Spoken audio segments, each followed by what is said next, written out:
My wife was very supportive about it. And, the same questions come up every time. And I think this is also an important understanding is, will it be okay? I founded this thing. Is it okay to leave? Will I survive? And you know what? There is life after, right? There's life after founding a company and moving on. And maybe it continues to go on and succeed, but there's life after for all of us. Absolutely. And that was the big lesson for me is that was my first real business. I mean, I had always done some things on the side, but this was my first real business. And so my ego and my identity was attached to it. And so when I left, I was really in a dark space, and I'm glad. And I'll put it out there. I think people should, in every 5 years, come with the awareness of reinventing themselves. And what I mean is, like, they don't have to quit their job or quit their business, but at least add a new skill set and check in with yourself at least every 5 years. Some people do this, every couple months or at least every year when they sit down. But I've put in my calendar now in 5 years, and it's a countdown on my iPhone, the days that I have, that I'm going to either move on from this project or really sit down and evaluate what am I doing? Am I on the right path? Do I want to give this more time? Because it's so easy to go on autopilot and just, life happens. You got kids now and you've got other, obligations. It's just easy to stay where you're at. And so I'm putting it out there that every 5 years, people should have a hard look, a hard check-in, and reinvent themselves, add a new skill set, change their environment, because it'll help you grow big time. Yeah. Yeah, no, it's so hard to do that, but you're so right, because it's easy to get stagnant, and in order for ourselves to grow and even our business to grow, it's great to do that cup check and evaluate and decide what's going to happen. Absolutely. Yeah. So let's talk about WealthFit, because as I mentioned, and I want to leave plenty of time for this because I'm so thrilled with the site and what you're doing. Tell us a little bit about the nature of WealthFit and what it's all about. Yeah, Jim, we like to say WealthFit is like the Netflix of wealth creation courses. So there are sites out there that offer education. We offer education in terms of building wealth. And there's really what we've identified as 4 different categories. So you got to know how to manage your money, to effectively invest that money. And then when you invest that money, some of us decide to build a business from that. And so we offer courses around that. And I should take a step back and say this, growing up, Jim, I don't know about you, but in school, I never got taught how to manage money. I never got taught how to start a business. I never, for sure, got taught how to invest in companies or into things, into vehicles. And so for us, we said, listen, let's offer this financial education. Let's really empower people. Let's give it not from professors or teachers, but people out there in the real world that are making it happen.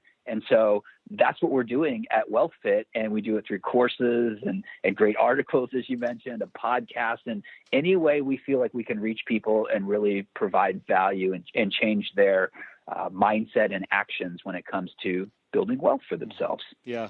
Well, I think you're right, first of all, that most of us aren't taught how to manage our finances. The old adage of everybody getting in debt as soon as they can get a credit card. You're in your 20s and you got all the retail store credit cards and, trying to buy a new car, all that stuff. And then all of a sudden it's like, oh, I need to buy a house too. And you're overextended. So it's great that you're here to teach something. I can't help but point it out because it's staring at me on the face. You talked about Rich Dad, Poor Dad being, the thing that changed your life. And I'm looking at the site. The biggest photo on there in your podcast was from Robert Kiyosaki that you interviewed him for your podcast. Yeah. I got chills. What you just bringing that up. I had read this book in college, and I became so fascinated that I bought all the other books in the series that he put out. Mm-hmm. And that book started my path. And I really should have checked in, I think, with that book throughout, the many years that had progressed, because I had forgotten some of the message. It motivated me. It got me excited to go pursue what I thought would be a real estate career, but in turn ended up being a marketing and personal development and achievement career. And one of the things that I didn't do along the way was invest in other things. And I should actually clarify there. I did invest in certain things, but I didn't bring that same level of intensity and awareness to investing as I did to my business, because I had always pictured some big Silicon Valley-like exit where people were going to pay me, 10 times the revenue that we were going to do. And I was going to retire and have all the money and sit on an island. That was my exit plan. I mean, I did a couple things here and there, and it didn't go down that way. And so you brought up Rich Dad, and I had the opportunity here at WealthFit, once I made the decision to join the team here and really get behind this very shortly thereafter, almost as if a confirmation, a sign from however you want to call it, from God or the universe, or, just, irony, if you want to call it that. I had the opportunity to interview Rich Dad, and it really reaffirmed, like, okay, I'm on the right path. I'm supposed to be getting back in touch with this message, not just for myself, but to share it with others, because there's no shortage of distractions and opportunities out there. But how do we go through life and really build a wealthy life, and not just financially, but in our, families and our relationships. And so, was pleasantly surprised to interview Rich Dad, the guy that really is responsible for me for being on this path.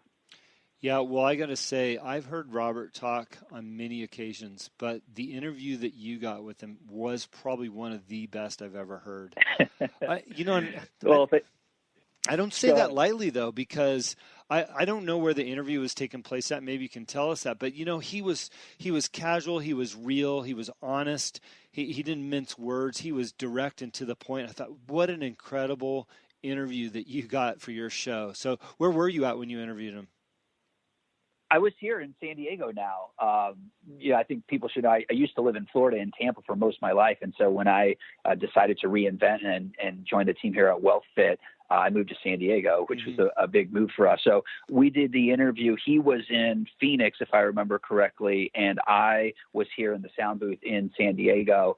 And we did it remotely, and it was quite an interview. A little nervous, not going to lie, a little nervous doing the interview, because here is the guy that had such a profound impact in my life, and he was very direct and very blunt and very to the point. And I appreciated that, because sometimes it takes that to really shake people out of the path that they're on, and it was a fun time. Yeah. Well, I sympathize with you, because I interviewed David the other day, as you know. We'll air that show next week. And I was pretty nervous, because he's been my mentor and coach for my own podcast.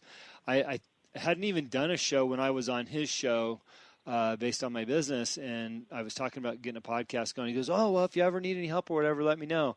And here I am 102 shows later, and I'm interviewing him. And and by the way, I don't do very many in person. I know you have a beautiful studio down there, and when people can get down, you interview them there. But I don't see a lot of people in person. So there I was interviewing my mentor, and in person is like, oh my gosh, how do I do this? It is quite the experience to interview. And that's something I picked up myself, just like you, relatively recently. And it's a fun art and science to it, to let the conversation go, but also get into questions. So I'm glad it came full circle for you too with Dave. I'm excited to hear that show. Yeah, thank you. You've had many other great guests on your show, and I'm just wondering, when you went over to WealthFit, did you go with the intention of starting a podcast, or were you just going to go over there and work with them in a different arena or capacity?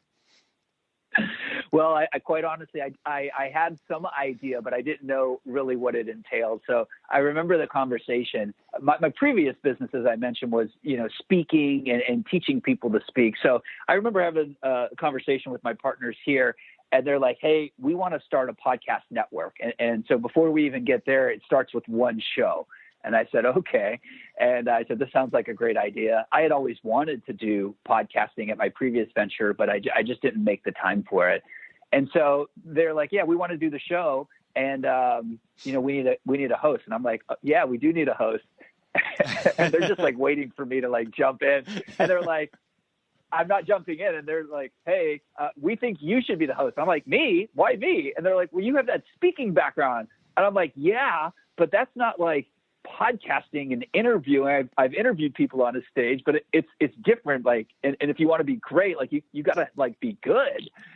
And they're like, you're the guy to do it. And so I reluctantly agreed, and there was no one else, so I had to do it.